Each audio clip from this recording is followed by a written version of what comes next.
Okay, so good morning, everybody. Well, it might be evening when you're listening to this later on the podcast, but my name is Craig Blanchette, and this is the Crave Optimal Health Podcast, and we're super excited today. We've been going through 1 week at a time, Dr. A's Habits of Health book, and so today we're actually going to be going through Chapter 8, which is Dr. A's Healthy Eating System, a low glycemic, portion-controlled approach to support optimal health. And one of the interesting things when we're talking about optimal health is we talk a lot about what we eat, because it's and sometimes it seems like, can we just stop talking about what we're eating already? But if you think about it, you really, the old adage, you are what you eat, really is true. And as we're going through our days, we have to fuel our bodies multiple times a day. So it's something that we may only work out once a day, but we're eating all the time. And so it really does make a big difference as to what you consume and to how the kind of body that you get to build, that you get to live in. For those of you that are watching this on or listening to this on a podcast later, we actually have a Vimeo channel, we have a YouTube channel, and then we have the podcast audio. But for those of you that are watching it later, you can join us live and actually be part of our discussion every Friday at 9 a.m. Pacific. And what you do is you point your web browser to zoom.us and then write this number down. It's 503-974-1671. And you can actually join our meeting and tune in every Friday at 9 a.m. And for those of you that are watching this live now, you can Google Crave Optimal Health Podcast in Google, and you can find the weekly audio version of this. And of course, there's a Vimeo channel, and it's called Crave Optimal Health, and there's a YouTube channel as well. So anyway, I wanted to welcome everybody to our call today. It's going to be a call. It's not really a call anymore. That's old verbiage, right? Our webinar, our meeting, whatever you want to call it. But today we're going to actually pull out Chapter 8. It's page 87 in the Habits of Health. And we're really kind of talking about, I'm going to give a little bit of an overview of what the chapter entails and why it's such a big deal. And then we'll go in and just kind of talk about things that stood out to us. And one of the things that Dr. A talks about in this particular chapter is we've got sort of two camps, I think, that you can be in. One is the camp where you want, if it doesn't come off of a tree, you're not going to eat it. You know, it's all whole foods based, all stuff that you would, I can't say everything you buy at a grocery store comes off of a tree or something, but you want to have it be totally food based. You don't want to use any type of fuelings or tools, like a meal bar, or like we have a lot of fuelings that are Optavia fuelings. And so you don't want to use those for whatever reason, and you just want to do this with traditional foods. And so there is some upsides and some downsides. And for me, what I think, actually, I'm curious actually to toss this out to you guys, is what are some of the upsides and downsides to these different scenarios, and then what is your personal experience? I want to just kind of toss it out to the group here and have a little dog pile as we're getting started. Who wants to go first or have a comment on that? You're going to have to unmute yourself, by the way, as well. Anybody have kind of a difference? Yeah, Daniela, I think Daniela, and then Lorraine. Go ahead first, Daniela. So when I think about that, it's sort of a mental conflict, right? Because of concepts that we have, and it would be really, really awesome if we could get everything we needed from a whole food diet, and it would be really awesome if our days worked out to be compliant with that plan, and we could actually access it, throughout our days. So time and schedules are one issue that make the whole food plan really hard. But there's another dimension that I think we often forget, and that is that the peach of 1950 and the peach of today are dramatically different. Ours today is lacking, I think, in over 50% of the nutrients from one article that I read. from what the peach used to be due to soil conditions and a variety of things, not to mention the types of pesticides and et cetera that are used. So I think in looking at both our lifestyle today of being somewhat speedy for most people and often on the go, which is why we had the rise of the fast food industry, right? So that things would be ready.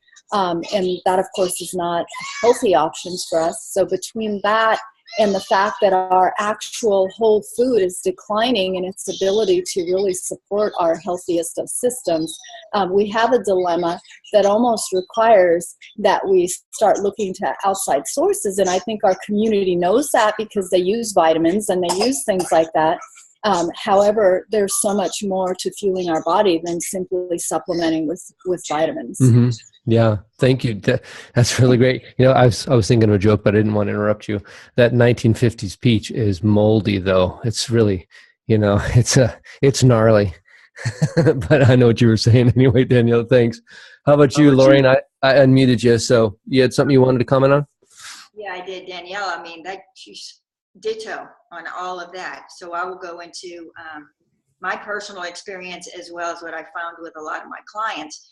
They come in and they don't want to do the meal replacements. They want to start focusing on healthy, nutritious, whole foods. So we'll sit down and we'll go through that. Okay, we're going to start with where you're at and what you want to do and what you can do. And what we find is not all of them, because I have some that love to cook, and that's great, But like myself, time gets in the way. You get busy schedules and they realize, oh my goodness, doing this 6 times a day is really a difficult task. And so they make the choice to do the meal replacements because it's quick, it's easy, and it's 100% healthy. And like you said, Daniela, the fast food industry jumped in on that a long time ago, and they saw that they could meet the needs of the busy person. And what's transpired is really unhealthy junk. So we can offer now those that come from, I want to do this with whole foods, to, you just found how difficult that is. Yeah, exactly. Here you go. And that works real good for me because I'm busy, and I don't mean in a bad sense. I'm busy. So when I know I can go upstairs and grab my healthy fueling, that is just, I'm very satisfied with that, because otherwise my brain's going to go to chips or something. Mm-hmm. Yeah, thank you, Lorraine. That's exactly it. My brain goes to chips all the time. Who's with me? Kim, you had something you wanted to say. Well, it's a little different perspective. I during my journey in trying to lose weight, I did try whole foods. I didn't understand how to combine them correctly. I think I've mentioned on here before, if it's 4 or 5 servings of fruits and vegetables, 4 would be fruit, 1 would be vegetable. So I had trouble keeping my blood sugar stable, and therefore I didn't lose much weight. But even as I read through this book, I was using the fuelings that were provided by Take Shape for Life. But when I got to this chapter, I realized in order to be able to fuel my body correctly and get all the vitamins and nutrients I needed to get, I still was going to have to be eating about, 12 to 1,400 calories at least, just if I wanted to do it in a healthy way. And I had 130 pounds to lose. How long would I be able to sustain that planning, that balancing of knowing which foods to eat when and all the time throughout every day? And at what point would I get discouraged because it's been so long, And so I found myself reading this chapter being very thankful that work was done for me, so I could just focus on the basic habits of, eating 6 times a day. That's different than what I was doing. Drinking my water, that was way different than what I was doing. So that was just the perspective that I had going through this chapter as I was reading it. Awesome.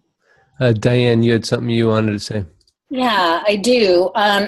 Diane, so your background, for those that don't know, is you are a registered dietitian. You've been doing that for how many years? Do I have to say? Yeah. Well, feelings wow. that made me look so healthy. Just 10 years. Yeah. Anyway, a long time. Probably 30 plus years. So a long time. Mm-hmm. One of the biggest issues today is that, because, a lot of people will say, well, I'll just eat organic, right? Well, the problem is because of the transportation that is involved in getting our food from Australia, wherever on the East Coast, even California, is that things are picked not ripened, right? They're green still. And most of the nutrition gets transferred to the fruit or vegetable really at ripening. So even if you're eating organic, most of it's going to be green. So it really doesn't have more nutrition. It just is maybe minus the pesticides and herbicides and all of that stuff. So that's another misnomer, I think.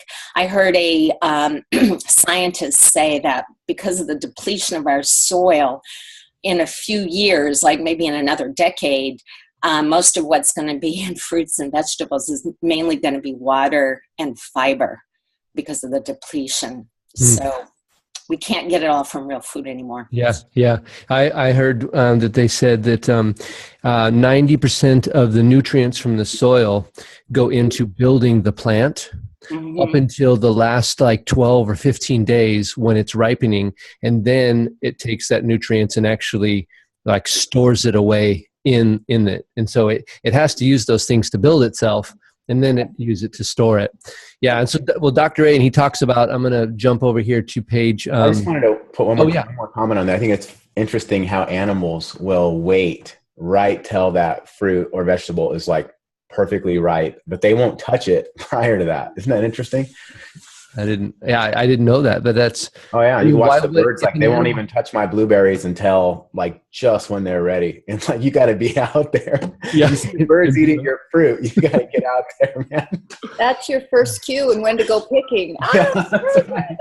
Yeah, that's great. That's actually a really obvious, now that you say it, identifier of what's happening there. They're waiting until it's sweet. Nobody told, that deer, hey, wait and steal Alex's blueberries right before they're awesome, So in the chapter here, they have, the food guy, the USDA pyramid, the 6 food groups, and they have fats and sweets at the top, and then dairy and protein, and then vegetables and fruits. And then where you're supposed to get the most of it is breads, cereals, grains, and pastas.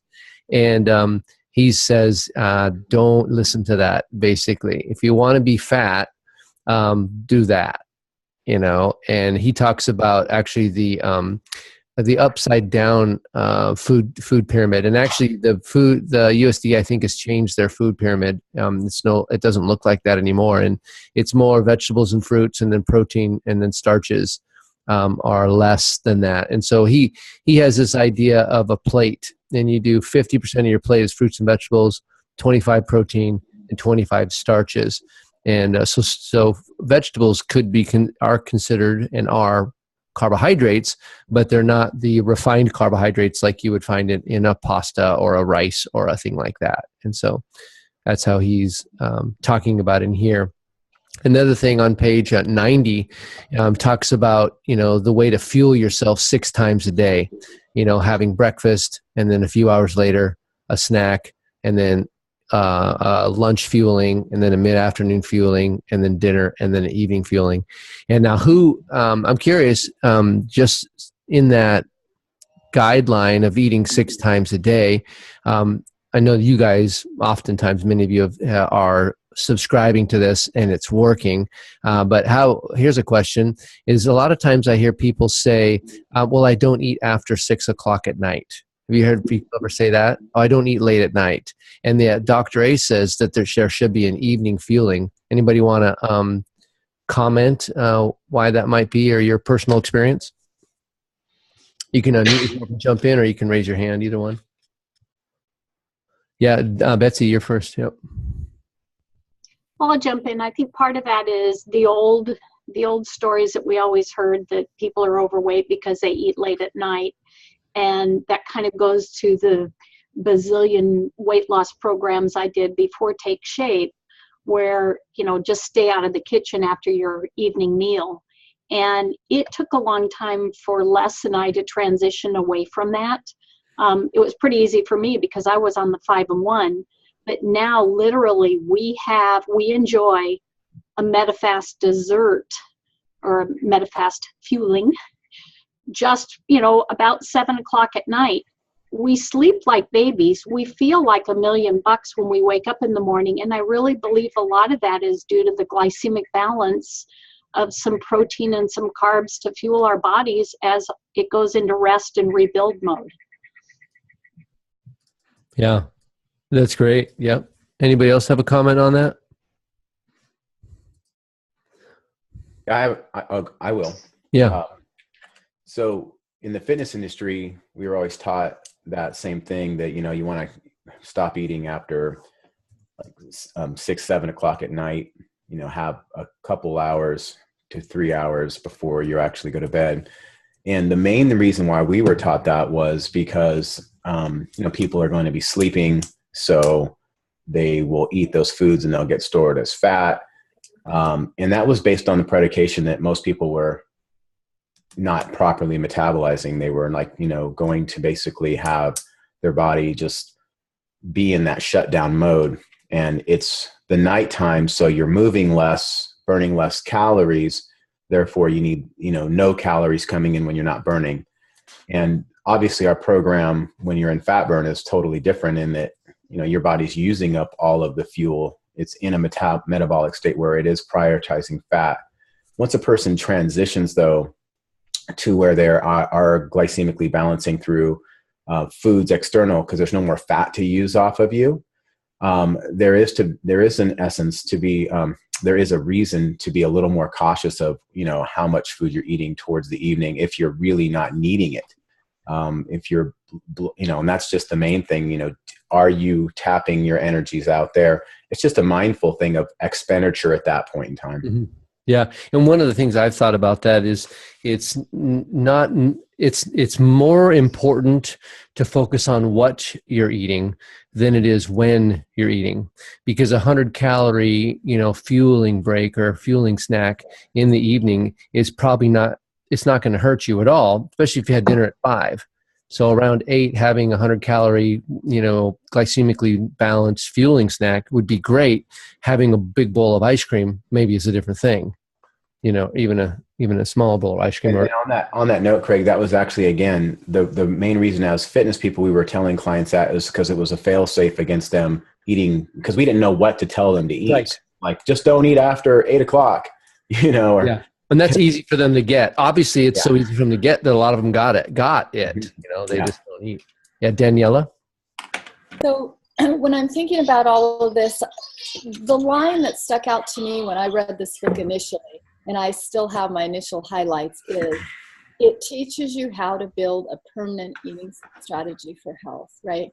Which is really different than what the pyramids were doing for us, what fitness, what other diet plans were doing and things like that. And I think a lot of what we used to do and used to think was based on people that moved around a lot because their work required it. And that has changed a lot, over time, where our jobs require less of us physically, and in our days are more sedentary. And so where we used to need all of those grains and things like that just to be able to power forward, we don't anymore.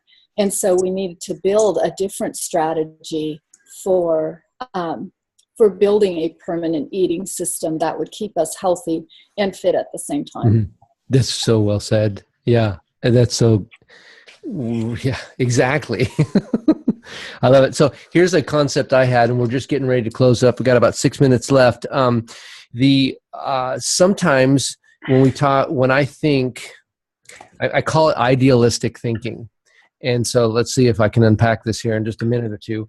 When we get into a situation where we're thinking about making changes to our life, and then we have these ideals that come into our mind, maybe one of those is you don't eat anything that comes in a package, with the quotes around it, even though Obviously, almost everything comes in a package.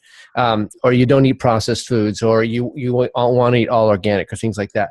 I think what we do in that situation is we make a decision in the moment that's based upon idealistic thinking, right? And that idealistic thinking only exists in your mind at that moment. Because then you leave your house and you go into the world, which is not ideal, and you go to, say, a party. And you have an option between what they're serving or nothing, right? How ideal is that? So you go, okay, I'll have some lasagna or whatever it is, right? Because you don't know. And so in your mind, you have this, you make a decision in the moment that, no, I'm going to not have those options available for me, and I'm going to do this idealistic thing. And so what I encourage my clients to do, in my thinking, is let's make realistic choices for the realistic world. And when I go to an event, even if I don't choose the healthy option, I want to make sure I have one. And so I love it if they offer lasagna. So I have lasagna, nothing, or something that I brought that I know is trustworthy, right? That's going to serve me. Now I can choose between different options, and I don't have a choice between two bad options. Any comments on that idea? Come on, let's unpack that bad boy. I saw a lot of nods. Well, it's a bad girl, actually. It's a bad grill? Girl. It's not a bad boy. Oh, thanks. Actually, whatever. There's more women on the line, so it's a bad. Yeah, that's right.